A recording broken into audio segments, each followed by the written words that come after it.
네, 오늘 하나님의 말씀은 사도행전 17장 24절로부터 31절까지 함께 보시겠습니다. 제가 봉독하겠습니다. 우주와 그 안에 있는 모든 것을 창조하신 하나님께서는 하늘과 땅의 주님이시므로 사람의 손으로 지은 신전에 거하지 않으십니다. 또 하나님께서는 무슨 부족한 것이라도 있어서 사람의 손으로 섬김을 받으시는 것이 아닙니다. 그분은 모든 사람에게 생명과 호흡과 모든 것을 주시는 분이십니다. 그분은 인류의 모든 족속을 한 혈통으로 만드셔서 온 땅 위에 살게 하셨으며 그들이 살 시기와 거주할 지역의 경계를 정해 놓으셨습니다. 이렇게 하신 것은 사람으로 하여금 하나님을 찾게 하시려는 것입니다.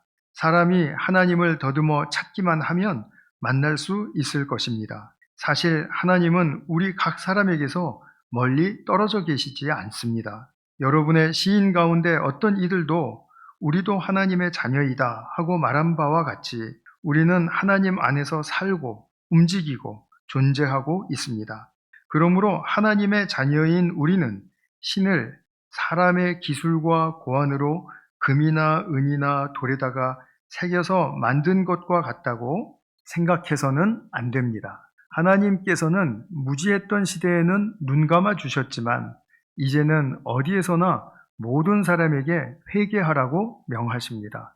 그것은 하나님께서 세계를 정의로 심판하실 날을 정해 놓으셨기 때문입니다. 하나님께서는 자기가 정하신 사람을 내세워서 심판하실 터인데 그를 죽은 사람들 가운데서 살리심으로 모든 사람에게 확신을 주셨습니다. 아멘. 제가 말씀을 위해서 잠깐 기도하겠습니다. 사랑하는 아버지 하나님, 이 시간 우리가 또 주님 주신 말씀을 펼쳤습니다. 이 말씀 속에 저희들에게 주시고자 하는 주님의 그 마음의 메시지가 우리 안에 잘 새겨질 수 있기를 간절히 소망합니다. 주님의 성령께서 도와주시고 또 이 말씀에 하나 되는 저희 모두의 정말 이 축복이 넘치게 하여 주시옵소서. 함께해 주실 것을 믿고 감사드리며 우리 구주 예수님의 이름으로 기도하였습니다. 아멘. 네, 우리 모두가 이제 사회 속에서 태어나고 또 사회 속에서 성장하면서 많은 그 좋은 말들을 듣습니다. 많이 듣는 좋은 말들이 있지만 그 중에 참 사람이 먼저 되어야지, 이 사람의 중요성에 대해서 강조하는 이 말은 참 우리에게 중요하고도 가치 있는 말인 것 같아요. 사람이 사람다워야 된다, 또는 사람으로서 풍기는 성품이나 자질이 갖추어져야 한다라는 그런 말로 우리가 받아들이죠. 어떤 사회든지 간에 참 사람이 중요하다라고 말하지 않는 곳은 없는 것 같습니다. 근데 실제로 우리가 이 대세의 흐름 속에서 잘 보면 이 사람을 성과나 또는 숫자나 또는 효율성으로 평가하는 경우가 많이 있는 것 같아요.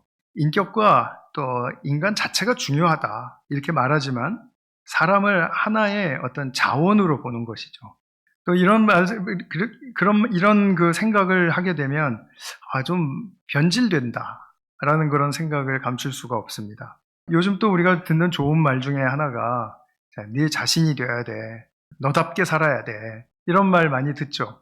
그러면 이제 힘을 얻고 막 이렇게 용기도 얻고 한데, 근데 이 말이 또 시간이 지나가면서 은연중에 서로를 비교하는 말이 또 되어버리고 말았습니다. 너답게 살아라 라는 말이 남들보다 뭔가 돋보이는 뭔가가 있어야 돼, 이런 압박의 말로 바뀐 것 같아요. 그래서 나답게 사는 게 뭔가 그렇게 생각을 하다 보면 내가 저 사람보다 뭔가 좀 돋보이는 뭔가를 좀 개발해야 되는구나. 그래서 자신을 끊임없이 또 색다르게 증명해야 하는 그 숙제를 짊어지고 사는 것 같은 그런 모습들이 또 보이기도 합니다. 이런 면들을 열거하자면 사실 끝이 없습니다. 진정성 있게 살아야 한다, 좋은 말이잖아요. 그런데 나는 원래 이런 사람이고 난 이렇게 사는 게 진정성이 있는 모습이니까 그냥 나를 있는 모습 그대로 받아들여 봐 하고 좀 억지를 부리는 그런 경우도 있는 것 같고요. 또 내가 살 권리가 있다라는 것을 강조한 나머지 자기 그냥 어처구니 없는 방종의 자유까지도 이거는 자유다라고 우기는 그런 경우도 있는 것 같아요. 자기 욕망대로 살고자 하면서 그런 변질되는 그런 모습들이 우리에게 많이 보이는 것 같아요. 이런 것들은 참 우리에게 슬픈 현실이라고 말하지 않을 수가 없죠. 가장 사람답게 살고자 하고 또 사람답게 살자고 하면서 이게 그런 말이 부인된 적은 한 번도 없는데, 그런데 이런 말들로 말미암아 우리의 의식 세계는 자꾸 변질되고 왜곡되고 그리고 부담을 주고 압박을 느끼고 그리고 우기고 하게 되는 그런 일들이 우리 현대인들에게 적지 않게 드러나는 것 같습니다. 그런데 사람답게 사는 게 어떻게 사는 건가요? 이런 본질적인 문제의 답을 가지고 계십니까? 답이 없는 것 같아서 제가 지적을 하려고 하는 그런 차원이 아니라, 지금 우리가 나는 사람이고 사람으로 태어났고 사람으로 살아가고 있는데 사람답다라는 게 도대체 뭔가? 우리 성경에서 그 말씀을 한번 좀 찾아보자라는 그런 의도에서 말씀을 드리는 겁니다. 이렇게 보면은 사람의 그 어긋나고 그 벗어난 그런 어떤 본질적인 문제들이 참 많이 있는데, 그 이유를 성경 말씀에 이렇게 비추어 보면 하나로 모아지는 것 같습니다. 결론부터 말씀을 드리면, 사람이 사람답게 살자고 말하면서 사람답게 사는 것을 잘 모르니까 하나님처럼 살고자 하기 때문에 그렇습니다. 우리가 사람이 참 중요한 존재잖아요. 하나님께 굉장히 중요하고 그리고 정말 하나님을 잘 드러낼 수 있는 그런 아주 축복의 존재인데, 그런데 사람으로 살 때에 하나님이 드러나시는 그런 측면을 우리는 잘못 또 인식을 해서 내가 하나님처럼 살아야 하나님을 드러낼 수 있다라고 믿게 된 것은 아닐까. 이제 그런 부분들 우리가 오늘 말씀을 통해서 하나씩 좀 열어볼 수 있으면 좋겠습니다. 오늘 본문을 보시면은 사도 바울이 지금 그 그리스의 아테네에서 전도하고 있거든요. 근데 전도하러 갔더니 이 장소에 많은 그 우상의 그 이제 조각들이 보이는 겁니다. 그러면서 지금 이것을 이제 많이 광고하겠죠. 이 신은 뭐에 특출나게 도와주시고 이 신은 어떻고 저렇고 이렇게 할 거예요. 그러면 또 사람들이 또 혹해서 그것들에 대해서 이제 관심이 많고 또 주머니에서 돈을 꺼내서 사기도 하고 하면서, 그런 모습들을 사도 바울이 눈여겨보고서는 오늘 본문에 앞서서 22절에 보시면, 아테네 시민 여러분, 내가 보기에 여러분은 모든 면에서 종교심이 많습니다. 이렇게 말을 합니다. 여기서 종교심이 많다라고 하는 말은 칭찬이 아니고요.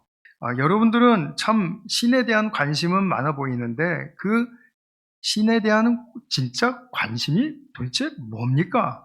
하고 되묻는 거죠. 나보다 힘센 신에 의지해서 내가 스스로 채울 수 없는 어떤 것들을 채우고 내가 할 수 없는 어떤 것들을 하고 할 수 있고 한 그런 것을 좀 의지하고 또 뭔가 자기의 어떤 믿음을 통해서 할 수 있다라는 그런 성향을 강하게 나타내고 있는 것 아닙니까? 하고 사도 바울은 지금 그들에게 묻고 있다라고 말씀을 드릴 수 있습니다. 말하자면 기복의 요소가 보인 거죠. 그래서 아테네에는 각종 그런 우상신들이 넘쳐났습니다. 사람의 손으로 깎고 또 빚고 여러 가지 조각하고 해서 만들어 놓은 그런 우상신들이 넘쳐났는데, 정작 사람이 참으로 기억해야 할 창조주 하나님에 대한 말도 없고 지식도 없고, 그리고 그러니까 피조물인 인간에 대한 그런 본분이나 본질에 대해서는 관심도 없어진 그런 상황이 되어버린 거죠. 굉장히 어둠의 상태다, 이렇게 말할 수가 있죠. 이것을 보면 종교라는 것이 본질과 본분에 대한 탐구가 없지 않습니까? 그러면 이것이 한낱 우리에게 더 불편한 허울에 불과할 수 있다라는 것을 확인할 수가 있습니다. 종교심이 자기가 감추어진 어떤 자기 욕망을 따라서 이렇게 아테네 사람들처럼 나타나면 얼마든지 그 대세가 사람을 속이고 현혹할 수 있습니다. 그런데 우리는 교회에서 이런 것을 신앙이라고 말하지 않죠. 신앙은 무엇입니까? 오늘 설교의 맥락에 따라서 제가 말씀을 드린다면 하나님께서 우리 인간을 창조하셨어요. 그래서 우리 인간은 피조물로서 피조물의 자리가 있습니다. 자리에 머물러야 하고 그 피조물의 자리에서 충성해야 합니다. 충실해야 한다는 말씀이에요. 근데 이 피조물의 본분과 피조물의 자리에서 이탈해서 하나님처럼 되고자 했던 그 모든 인류를 이제는 다시 피조물의 자리로 되돌려 놓으시겠다라고 하는 그 주님의 뜻을 알고 그 주님의 방식에 따르는 것이 신앙입니다. 그러니까 말하자면 짧게 말씀드리면 내 본래 피조물의 자리에서 지금 벗어나 있는데 그 벗어난 나를 피조물의 본래 자리로 되돌려 놓으시려는 하나님의 뜻을 인정하고 그 하나님의 방법에 순종하는 것, 그것이 바로 신앙이다. 이렇게 말씀드릴 수 있어요. 그게 뭐가 그렇게 대단합니까? 그런데 이게 그토록 되지 않는 문제이기 때문에 하나님께서는 당신의 아들을 주셔서 십자가의 희생을 감수하기까지 하셨어야 했다라는 말씀. 그래서 오늘 이 문제는 사실 되게 중요한 문제이고, 그리고 우리가 한번 깊게 생각하고 생각을 정돈해야 할 문제라고 저는 생각합니다. 그러니까 결론적으로 말씀드리면 본질적으로 인간에게서 가장 깊고 크게 벗어난 그 상태는 뭐냐면 피조물의 자리에서 떠난 거예요. 피조물의 자리는 하나님의 은혜가 부어지는 자리입니다. 그런데 이 자리를 떠나게 되니까, 이 자리를 부정하고 나니까 우리가 은혜를 찾을 수 있는 곳을 잃어버린 거예요. 은혜가 부어지는 곳을 잃어버렸고, 그러다 보니까 나의 힘으로 살아야 하겠고, 그리고 나의 힘으로는 살기가 어려우니까, 그러니까 각종 많은 부작용과 그리고 또 변질들이 일어나게 된 것입니다. 아테네 사람들에게서 사도가 보았던 것은 종교적으로는 왕성해서 이신, 저신 다 모시고 자기들 나름대로 열성을 보이는 그것이 대단한 것으로 이렇게 착각이 되었는지는 모르겠습니다만 사도는 25절에서 우리가 좀 전에 보았죠. 창조주 하나님은 뭔가를 받아내고 사람의 손으로 섬김을 받으시려는 분이 아니고 그러니까 하나님을 당신들이 하는 이 우상을 깎고 우상을 섬기고 하는 이런 방식으로 하나님이 섬김을 받는 분이 아니고 모든 사람에게 생명과 호흡을 주시는 분이다 라는 사실을 여러분들이 좀 알기를 원합니다. 그러니까 창조주 하나님의 본래의 그 행동과 의도에 대해서 좀 알기를 원합니다. 이렇게 말씀을 하고 있는 거죠. 사람이 하나님처럼 살고자 하는 그런 의식과 행동에는 엄연히 그 출발이 있습니다. 그것에 또 원인이 있습니다. 그것이 바로 창세기 3장에서 우리가 배울 수 있는 내용입니다. 최초의 사람 아담과 하와로부터 일어난 일이거든요. 그러니까 인류 역사가 흘러가면서 아담과 하와 이후로 모든 인류는 이하 동문이다 라는 것에 대해서 성경은 우리에게 정말 강조해서 말하고 싶은 거죠. 그들의 아담과 하와가 선악을 알게 하는 나무의 열매를 따먹지 말아라 하는 말씀을 들었지 않았습니까? 하나님으로부터 들었어요.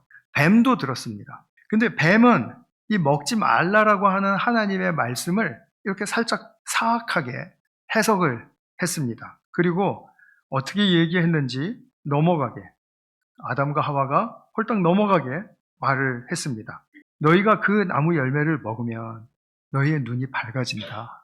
그리고 하나님처럼 되어서 선과 악을 알게 된다는 것을 하나님이 아시고 그래서 먹지 말라라고 하신 거야.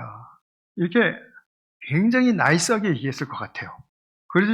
그렇게 얘기하지 않았으면 들었을 리가 없죠. 근데 이 말을 듣고 보니까 아담과 하와에게는 굉장한 그 의식의 변화가 생겼습니다. 굉장히 극명한 변화인데요. 이게 뭐냐면 뱀이 그 얘기를 하기 전에는 동산 중앙을 왔다 갔다 하면서 그 열매를 보았어도 저거 참 먹지 말라라고 하신 열매지 내가 왜 먹지 말라라고 하셨는지 모르겠지만 나중에 여쭤봐야지. 오늘은 내가 안 먹어. 그리고 그냥 넘어갈 수 있었던 그 열매였어요. 그런데 뱀이 그 말을 하고 나서 그 열매를 보니까 어떤 생각이 들었냐면, 뭐라 그럽니까, 성경은? 보암직도 하고, 먹음직도 하고, 탐스럽기까지 하다. 그래서 먹어버렸어요. 다시 말하면, 내 저 열매를 먹으면 하나님이 없어도 나 살 수 있다. 왜냐하면 나 하나님처럼 되니까. 이런 착각이 아주 강렬하게 지배를 했던 것 같아요. 순간적으로나마. 어쨌든 그 나무의 열매를 먹지 않았을 때와 먹기 전이죠. 먹기 전과 먹고 난 후를 비유를 한다면 이런 것입니다. 물고기가 큰 어항 속에, 모모야끼 가면 큰 어항이 있잖아요. 거기에 이제 물고기들이 막 자유롭게 이리저리 휘젓고 다니면서 이제 헤엄치고 그렇게 놀고 있는데, 어떤 존재가 물고기한테 가서, 야, 이 어항 이거 가지고 너희들 자유롭게 살 수 있는 거 맞아? 저기 나가면 공기라는 더 큰 세계가 있어. 거기 나가서 살아. 그럼 훨씬 더 자유하고 멋지게 살 수 있어. 그래서 물고기가 물 밖으로 뛰쳐나갔습니다. 그러면은 정말 자유하고 정말 뭔가 희망에 찬 삶을 살게 되었습니까? 살게 될 것 같습니까? 그런 물고기는 없습니다만, 없죠. 이제 뭐가 기다리고 있죠? 그들에게는 죽음의 시간만이 기다리고 있는 겁니다. 사람은 하나님의 형상으로 지으심을 받았기 때문에 사람의 태도와 행동을 보면, 그러면 하나님이 어떤 분이신지를 알 수 있게 하는 아주 하나님의 최고의 피조물로, 하나님을 가장 많이 닮은 피조물로 그렇게 우리를 지어주셨어요. 그런데 한 가지 아이러니컬한 건 뭐냐면, 이렇게 하나님을 알게 하는 사람의 태도와 행동은 진짜 오직 사람의 자리에 충실할 때만 그 일이 가능합니다. 사람이 하나님처럼 살려고 하거나 하나님의 흉내를 내려고 하면 그 일이 오히려 더 먹칠을 하게 됩니다. 하나님이 증거되지가 않는 거예요. 이상하지 않습니까? 이게 하나님의 신비로운 비밀이죠. 창조의 비밀입니다. 그렇기 때문에 사람이 사람다워지는 것, 하나님의 흉내나 하나님처럼 살고 싶다라는 그런 내가 뭐 하면은 다 이러고, 내가 어디를 가면은 나는 어디든지 존재하고, 예수님 그 부활의 몸처럼 막 뚫고 지나가면서 막 사람들에게 이리저리 한 곳에 막 여러 곳에 동시에 나타나시기도 하고, 나 이러면 좋겠다라는 그러한 생각을 가지고 그것을 추구한다면 우리는 알지 않습니까? 그런 것들을 금식하고서는 무리를 걸을 수 있을 것 같아가지고 예수님처럼 난 걷겠다라고 하다가 빠져 죽은 사람들, 그 사람들의 그 믿음을 보면, 그러면 와, 예수님이 증거되네 이렇게 생각이 드시나요? 전혀 안 드시잖아요.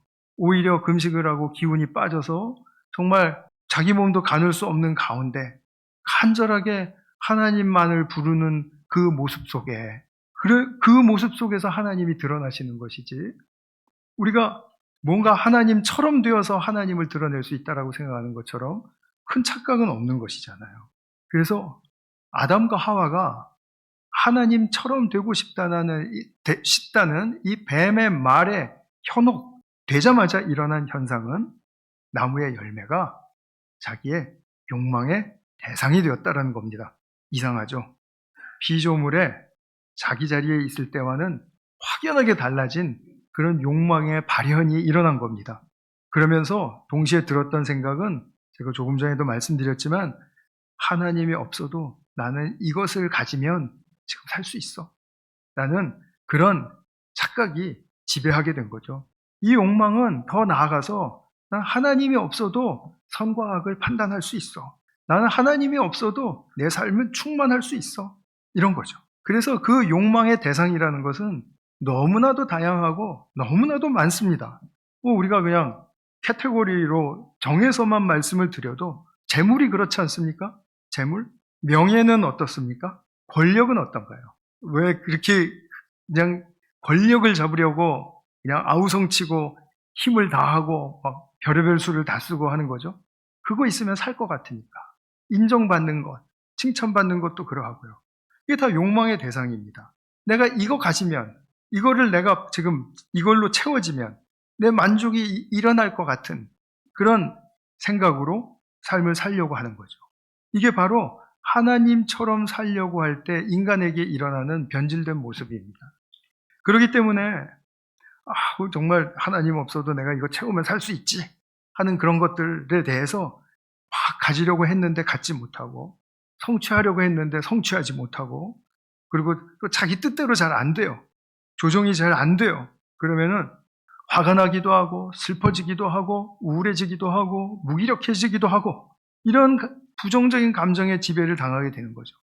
물론 모든 슬픔과 우울과 무기력이 이런 죄의 결과라고만은 말할 수 없습니다. 성경에 보면 의로운 탄식도 있고 의로운 슬픔도 있고, 그죠? 애통도 있고 하지 않습니까? 그러나 종종 우리가 인생을 열심히 살면서 열심히 해도 안 되면 막 화가 나잖아요. 부정적인 감정에 휩쓸리죠. 그러다 보면 자기를 또 비하하기도 하고요. 그리고 남에게 쌀쌀맞게 굴기도 하고요. 또 그러면서 또 자기 아무렇지도 않은 척. 우리 흔히 발견하는 그 아이러니들이 있죠.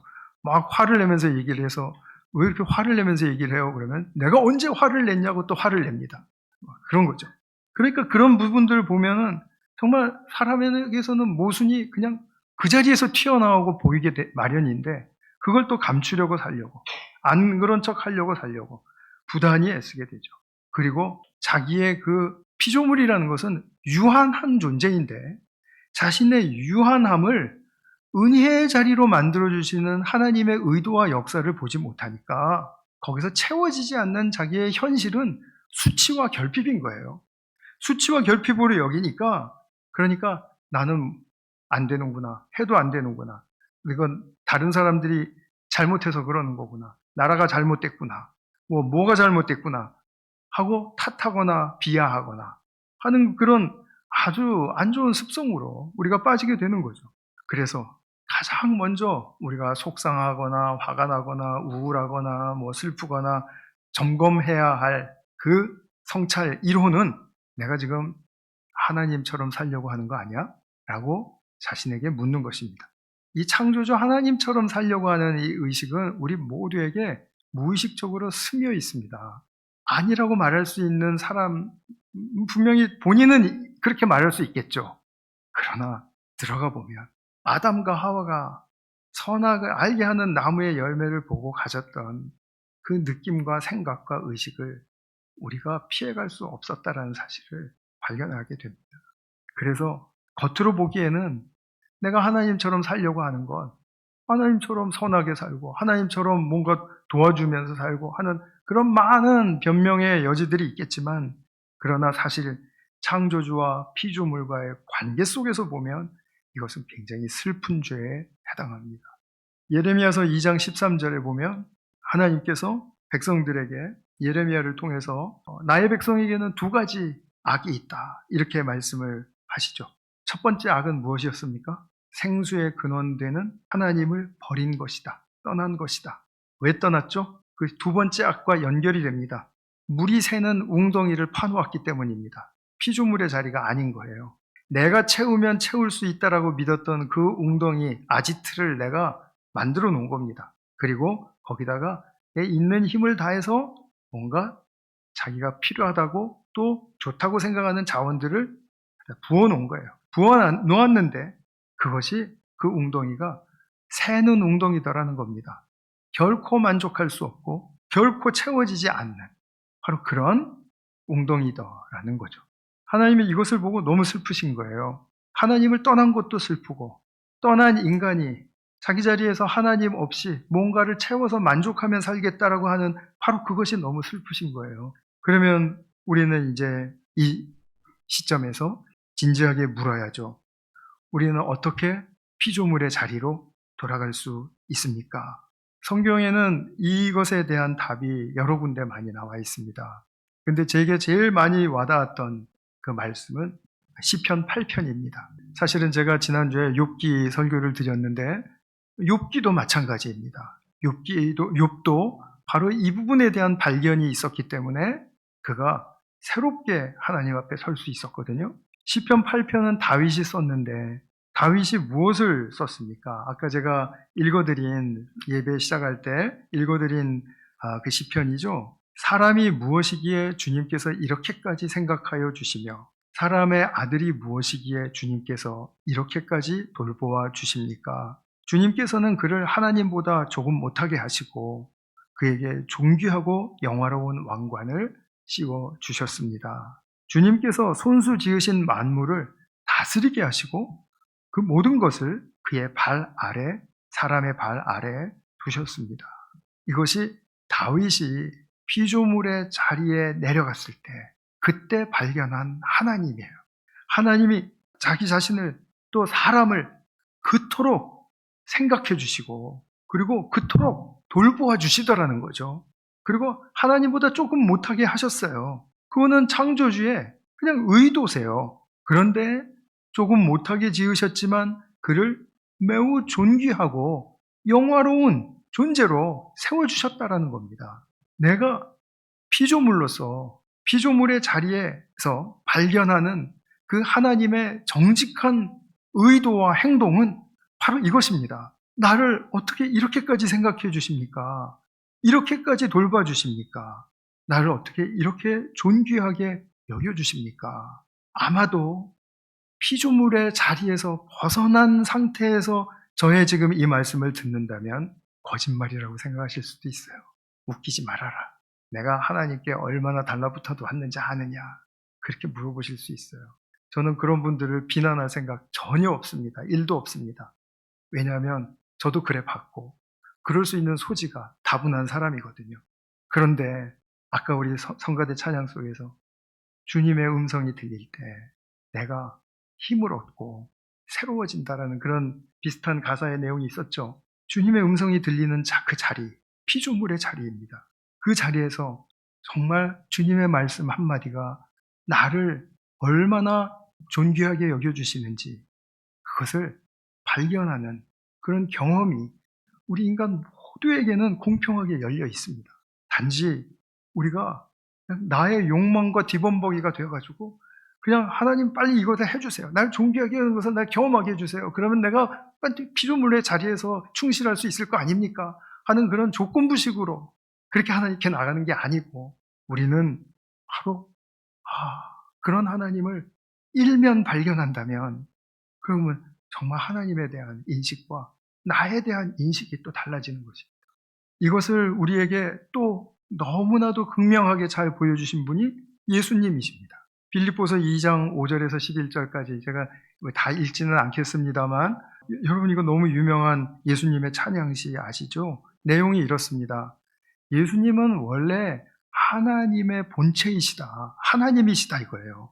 그런데 자신을 비워서 종의 형체를 입으셨다라는 거예요. 즉 인간의 모습으로서도 또 인간의 모습 속에서도 가장 낮은 종의 모습으로 그렇게 입으셨다라는 겁니다. 그러니까 당신이 창조주이심에도 불구하고 창조주이신 그것을 다 포기하고 비워버리고 그리고 인간의 몸을 우리의 조건과 동일하게 입으셨다라는 거예요. 그것도 가장 낮은 종의 형체로 자신의 권세와 능력과 그 위치를 다 완전히 비워버리셨어요. 그리고서는 피조물의 자리로 내려가셨습니다. 가장 악조건의 피조물의 자리였죠. 거기서 예수님이 보여주신 것은 무엇입니까? 하나님을 떠나지 않는 것이었습니다. 자신이 택한 피조물의 자리를 떠나지 않는 것이었습니다. 그리고 원래 사람은 이렇게 피조물의 자리에서 순종하도록 지으심을 받았어. 그러면은 영화로운 축복을 누리면서 살 수 있는 존재야 라는 것을 겉으로 보기에는 십자가에 못 박혀서 처형당하고 비참하게 죽으시는 것처럼 보였지만 이내 부활의 영광의 몸을 입으시고 그 피조물의 자리가 예수님 안에서 영원히 회복되었습니다. 그래서 그리스도의 인간됨은 바로 이 점에서 우리에게 뚜렷한 순종의 본이 되시고 바로 우리가 따라가야 하고 그리고 그것을 추구해야 할 바로 그 목표가 되는 것입니다. 사람은 피조물의 자리로 돌아갈 때 가장 인간다워집니다. 이것을 그리스도께서 보여주신 거죠.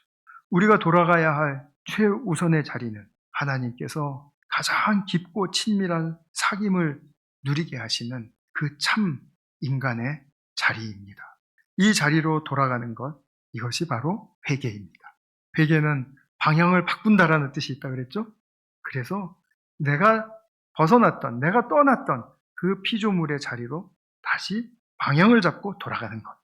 이것이 회개입니다. 창조주 하나님의 부요함과 또 사람을 존귀히 여기시는 성품에 의탁하시는 그런 복된 성도 될 수 있기를 주님의 이름으로 축원합니다. 기도하겠습니다. 사랑하는 주님, 우리가 있어야 할 자리를 종종 떠날 때 우리는 많은 혼돈과 그리고 어려움을 경험하면서도 내 자신이 하나님처럼 사는 것이 정말 살 수 있는 길이라고 믿게 되는 그런 착각이 우리 모두에게는 참 떠나지 않는 것 같습니다. 그러나 주님, 오늘 말씀을 통해서 우리가 배우고 확신하는 것은 예수님이 그 사람의 피조물의 자리를 떠나지 않으시면서도 순종을 포기하지 않으셨을 때, 그때 바로 부활의 영광으로 그 인간의 자리가 영원히 회복된다라는 사실을 우리는 보게 되었습니다. 사랑하는 주님, 우리를 그토록 큰 영광과 존귀의 자리로 불러들이시는 하나님을 찬양합니다. 주님, 그 하나님이야말로 바로 우리에게는 정말 생명의 근원이시고 또 생명의 회복이십니다. 그 생명의 영광스러운 그 하나님 되심이 바로 우리는 진정한 사람 됨을 통해서 드러낼 수 있다는 사실을 깊이 헤아리고 확신하고 그리고 주님께 나아갈 수 있기를 간절히 소망합니다. 이러한 우리 모든 성도님들 될 수 있도록 축복하여 주시옵소서. 우리 구주 예수 그리스도의 이름으로 기도하였습니다. 아멘.